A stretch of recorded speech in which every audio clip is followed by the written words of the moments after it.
Petit tutoriel pour utiliser l'application Teachable Machine. Donc normalement, lorsque vous allez utiliser cette application, vous aurez préalablement lancé ou saisi le lien qui se trouve ici, donc teachablemachine.withgoogle.com/train, et nous on va sélectionner un projet image, puisqu'on voudrait faire une mémorisation, l'apprentissage d'images.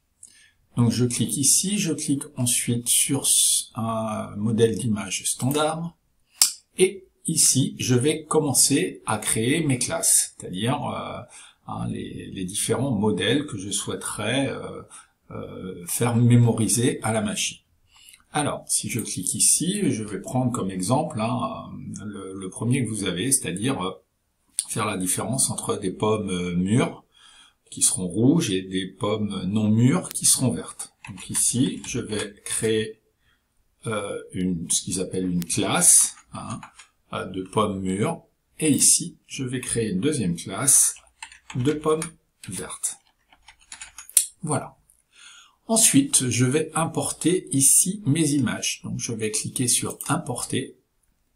Je vais sélectionner des images de vos fichiers et je vais me rendre, voilà, dans mon dossier. Donc moi ici, c'est un échantillon de pommes. Par exemple, je prends cet échantillon de pommes. Voilà. Et je vais sélectionner l'ensemble des pommes mûres, c'est-à-dire les pommes rouges, pour la classe 1. Alors, pour sélectionner des images qui sont disjointes, je vais cliquer sur mon clavier sur la touche CTRL, et ensuite je clique sur les images. Voilà, je vais donc sélectionner ces 4 images et je vais ouvrir. Les images vont se télécharger et je vais avoir mon échantillon d'images qui va apparaître ici avec mes 4 images de pommes mûres.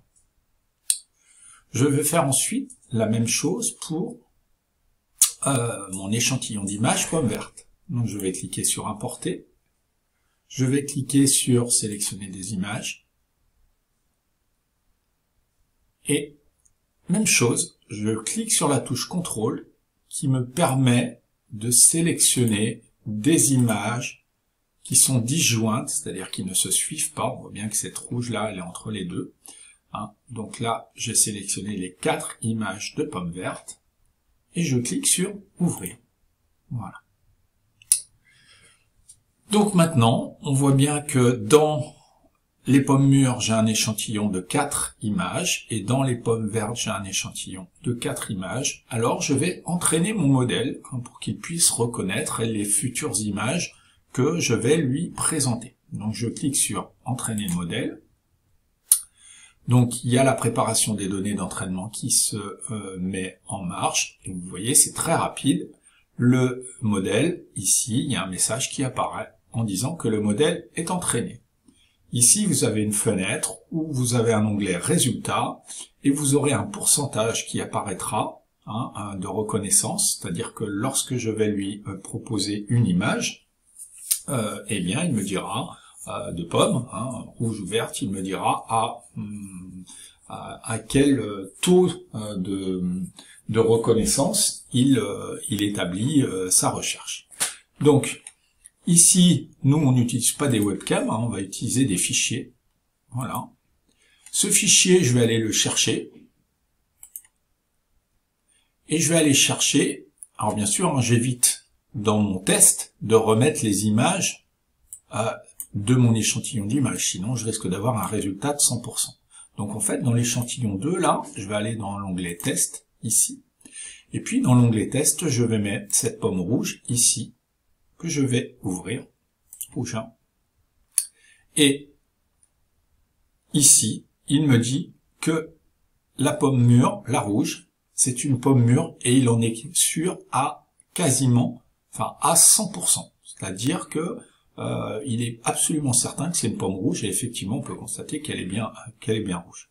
Et vous faites ainsi pour les autres images. Donc là par exemple, je vais prendre une pomme verte, je vais cliquer sur ouvrir, et là il y a 4% pour lui de chance que ça soit une pomme rouge et 96% que ça soit une pomme verte. Donc ça veut dire que la probabilité que ça soit une pomme verte, elle est vraiment très très importante. Donc effectivement, c'est une pomme verte, donc on peut considérer qu'il ne s'est pas trompé, etc., etc.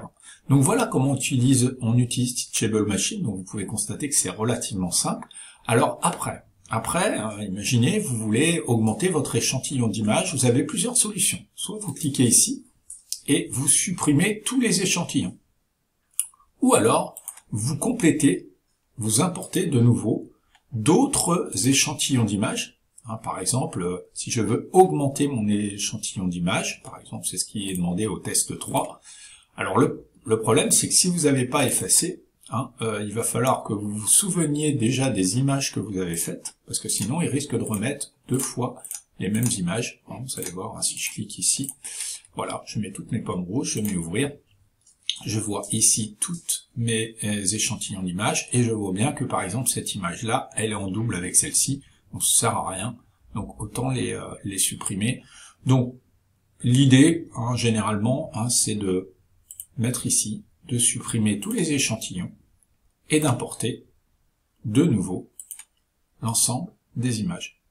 Donc là, je clique ici, et je mets toutes les pommes vertes. J'ai appuyé sur la touche CTRL de mon clavier, et là, je sélectionne toutes mes images. Je fais ouvrir. Bien sûr, comme j'ai relancé, j'ai remis d'autres images dans les échantillons, il faut de nouveau que j'entraîne le modèle. Donc je clique sur entraîner le modèle. Ça va très très vite à nouveau. Et une fois que le modèle est entraîné, eh bien, alors là il met une erreur s'est produite parce qu'en fait, il trouve plus le fichier. Donc en fait, il y a une petite manip à faire. Vous passez par webcam et très très vite, vous revenez sur fichier. Et là, de nouveau, vous allez avoir cette fenêtre qui va apparaître. Donc, je clique ici. Je vais chercher mon échantillon de test, et puis je vais mettre cette pomme verte là, que je vais ouvrir, et là, à 98%, il m'indique que c'est une pomme verte. Voilà comment fonctionne l'application Teachable Machine. Alors, pour vos exercices un petit peu plus loin, vous aurez à rajouter une classe. Pour ajouter une classe, c'est très simple, il suffit juste de ajouter une classe, de renommer la classe ici, et d'importer les images. Voilà. Et de continuer à faire le test. Voilà, donc j'espère que cette petite démonstration vous permettra d'utiliser au mieux cette application Teachable Machine. Bon courage.